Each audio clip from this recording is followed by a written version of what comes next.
New details surrounding that suspect in the Boulder terror attack this morning. Investigators say Mohammed Sabri Solomon planned the violent attack for more than a year and would do it again.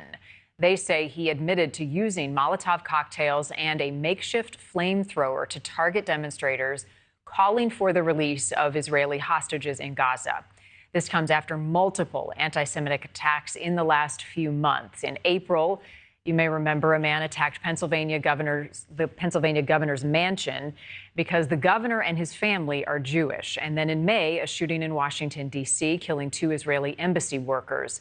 The most recent was Sunday. Solomon used flamethrowers on a group of people supporting bringing the hostages home. Joining us now is Oren Segal, Senior Vice President of Counter-Extremism and Intelligence at the Anti-Defamation League. Thank you for your time. First of all, just your thoughts on the challenges of combating this type of violent extremism. Yeah, I mean, the challenges that we're facing is that you never really know exactly where the next threat is going to come from. But you do know that people seem to be really animated by the language that dehumanizes the Jewish community, especially, in this sort of post-October 7th world that we live in. The other challenge is that, the Jewish community is as hardened to target as there is in this country, with metal detectors and bulletproof glass being normal to be found in institutions. But there are also protests that happen away from institutions. And how are we supposed to protect every event that the Jewish community wants to get involved with? How far is the perimeter that we need to make sure that we are protecting? Those are tough questions for security professionals today. Right. So, I guess that leads you to making sure that every event, no matter large or small or where it is, has stepped up security. Is that where you're at? We need to assess the current landscape and adapt. And the Jewish community, unfortunately, is all too familiar with this. But, it's more than just physical security, which is very critical.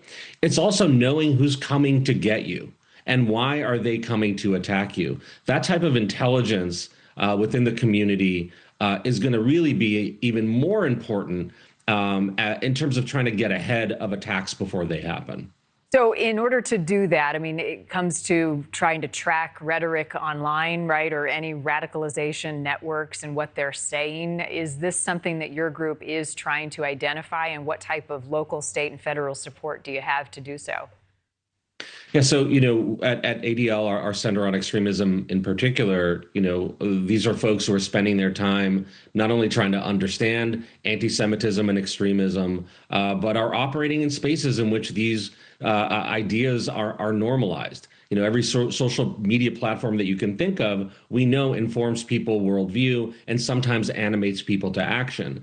And so, information that we have collected over the years has helped, protect the community, literally stop incidents from happening. But no one organization can bat 1,000, right? We know that the threat landscape is quite diverse. And so working with law enforcement partners, working with other Jewish communal security organizations, and others is going to be critical to scale up the efforts to protect our community.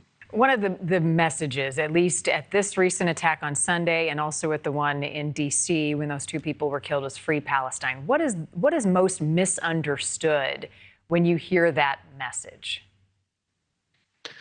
I think what is misunderstood sometimes is that, criticism of Israeli policy is sort of beyond the pale. And I don't think that that's true. Like, every government and their policies can be criticized. What we have been warning about is when people conflate the entire Jewish community with the actions of the state of Israel. When you have protests, not just against Israel, but protests against Israel in front of Jewish institutions. When the rhetoric at the protests on and off campus includes expressions in support of terrorist organizations like Hamas and Hezbollah, right? I think the narrative has become so toxic, so supportive and glorifying of militancy and terrorism that I think it's created an atmosphere where the attacks that we've seen in Boulder and in DC are more likely.